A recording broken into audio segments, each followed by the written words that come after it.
இதுவே எனக்கு ஜோறு. கல்யாண சமையல் சாதம், காய்கறிகளும் பிரமாதம், அந்த கௌரவ பிரசாதம் இதுவே எனக்கு போதும்.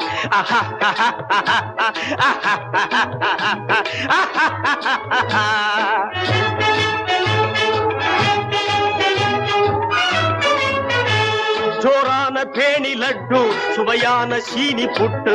ஜோரான பேணி லட்டு, சுவையான சீனி புட்டு. ஏராளமான தட்டு, இனி இஷ்டம் போல வெட்டு. கல்யாண சமையல் சாதம், காய்கறிகளும் பிரமாதம், அந்த கௌரவ பிரசாதம் இதுவே எனக்கு போதும்.